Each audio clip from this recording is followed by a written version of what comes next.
આમ આદમી પાર્ટીમાંથી છેડો ફાડનાર રાજુ કરપડા આવતીકાલથી કિસાન રેલીની શરૂઆત કરવાના છે અને કિસાન રેલી દરમિયાન તેમણે શું કરવાના છે અને કઈ પ્રકારનું તેમની સભાઓ યોજાશે, સાથે તેમણે જે ડાયરી બનાવવાના છે તેને લઈને તેમણે ખુલાસો પણ કર્યો છે। શું છે આ સમગ્ર મામલો, વાત કરીશું આ વિડીયોમાં।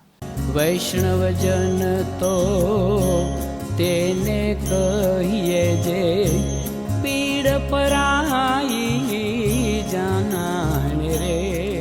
નમસ્કાર, નવજીવન ન્યૂઝમાં આપનું સ્વાગત છે। હું છું જયંત દાફડા।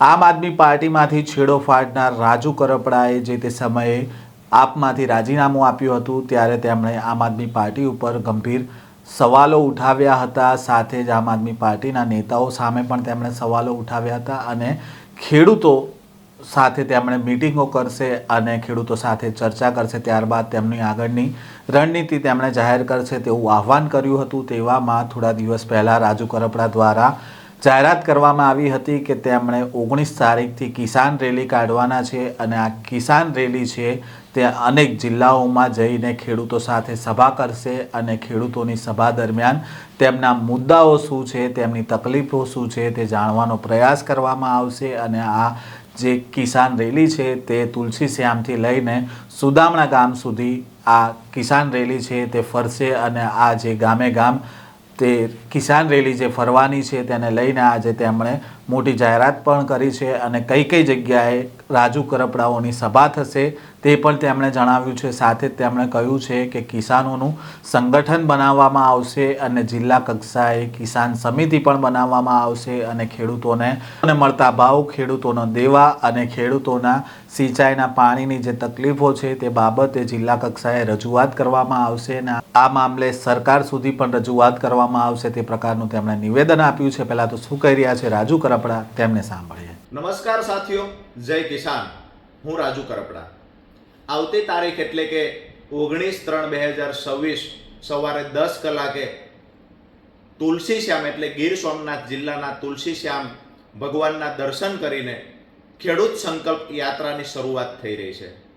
દોસ્તો, ગુજરાતના ઇતિહાસમાં છેલ્લા 40 વર્ષથી બિન રાજકીય રીતે ખેડૂતોના ઉદ્ધાર માટે, ખેડૂતોનું ભલું કરવા માટે બિન રાજકીય રીતે છેલ્લા 40 વર્ષમાં ક્યારેય ન જોઈ હોય એવડી મોટી આ ખેડૂત યાત્રા સૌરાષ્ટ્રના દરેક જિલ્લાઓમાંથી પસાર થઈ રહી છે।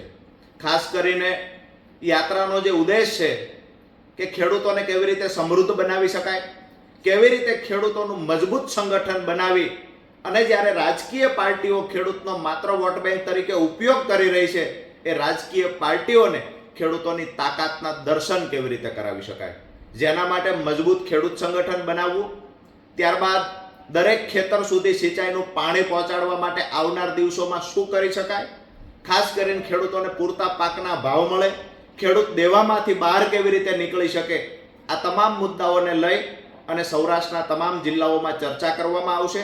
મજબૂત ખેડૂત સંગઠન બનાવવાના આશયથી તમામ તાલુકા, જિલ્લા અને તમામ વિધાનસભાઓની અંદર ખેડૂતોની એક સમિતિ બનાવવામાં આવશે।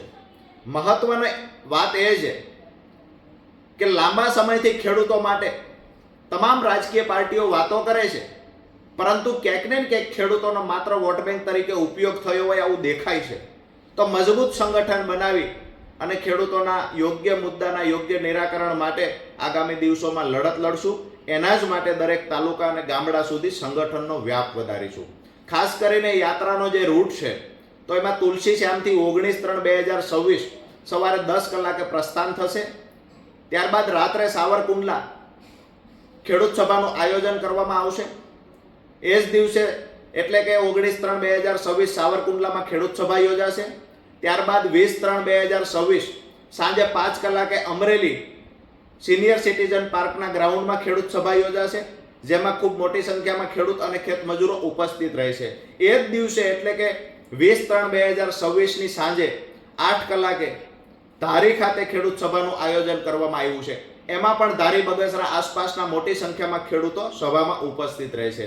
ત્યાર પછી તારીખ 21/3/2026 સાંજે એટલે કે બપોરના 3 કલાકે ખૂબ મોટી સંખ્યામાં ખેડૂત અને ખેતમજૂરો ઉપસ્થિત રહેશે અને વિસાવદર ખાતે સાયોના હોટલની બાજુમાં ખેડૂત સભાનું આયોજન કરવામાં આવશે। ત્યાર પછી તારીખ 22/3 2026ના રોજ સાંજે 5 કલાકે માળિયા હાટીના ખાતે દરબાર સમાજ સમૂહ લગ્નના ગ્રાઉન્ડમાં ખેડૂત સભા યોજાશે અને સાંજે એ જ દિવસે એટલે કે 22/3/26ની સાંજે 8 કલાકે કેશોદ ખાતે ખેડૂત સભા યોજાશે. ત્યારબાદ યાત્રા જામનગર તરફ પ્રયાણ કરશે, જેમાં 23/3/2026 સાંજે 5 કલાકે ધ્રોલમાં ખેડૂત સભા યોજાશે અને સાંજે 8 કલાકે મોરબી જિલ્લાના ટંકારા વિધાનસભામાં ખેડૂત સભાનું આયોજન થશે. ત્યાર પછી રાજકોટ જિલ્લામાં તારીખ 24/3/2026 રાજકોટ જિલ્લાના જસદણ ખાતે બપોરે 12 કલાકે ખેડૂત સભા યોજાશે, જેમાં ખેડૂત અને ખેત મજૂરો મોટી સંખ્યામાં ઉપસ્થિત રહેશે અને એ જ દિવસે એટલે કે 24/3/2026 સાંજે 5 કલાકે સુરેન્દ્રનગર જિલ્લાના સુદામડા ખાતે ઐતિહાસિક ખેડૂત સભા યોજાશે, જ્યાં ખેડૂતોનો આ આખી યાત્રાનું સમાપન કરવામાં આવશે. યાત્રાના તમામ મુદ્દાઓ, તમામ જિલ્લાના તમામ તાલુકાઓના પ્રશ્નનું એક ડાયરી તૈયાર કરવામાં આવશે. તમામ પ્રશ્નના સોલ્યુશન માટે આગામી દિવસોમાં દરેક જિલ્લા મથકે તો રજૂઆત થશે. જો ખેડૂતો સાથે મળી અને આયોજન થશે તો આવનાર દિવસોમાં સરકારમાં પણ રજૂઆત કરવામાં આવશે. મહત્વની વાત એ છે કે તમામ વિસ્તારના પ્રશ્નોના નિરાકરણ માટે મજબૂત ખેડૂત સંગઠન બનાવવાના આશયથી આ યાત્રા પસાર થઈ રહી છે.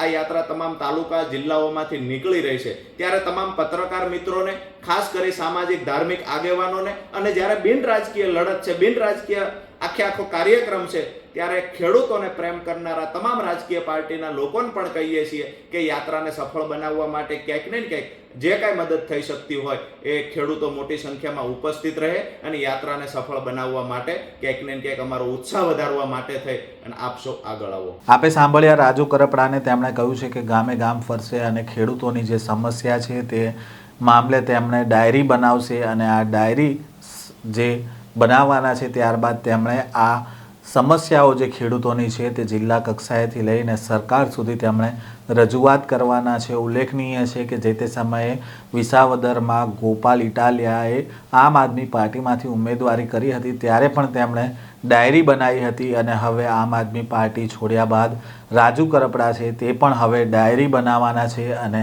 આ ડાયરીમાં ખેડૂતોની જે વેદના છે તેનો સમાવેશ કરવાના છે. હવે આ સમગ્ર મામલાને લઈને હવે કાલથી કિસાન રેલી છે તે રાજુ કરપડાની શરૂઆત થવાની છે અને આ મામલે હવે કેટલા ખેડૂતોની વેદના રાજુ કરપડા સુધી પહોંચે છે અને કેટલા ખેડૂતોની વેદનાનું નિરાકરણ લાવવામાં રાજુ કરપડા સફળ થાય છે તે તો હવે જોવું રહ્યું. આ પ્રકારના સમાચાર અહેવાલ સાથે ફરી મળીશું. નવજીવન ન્યૂઝ સાથે જોડાયેલા રહેજો.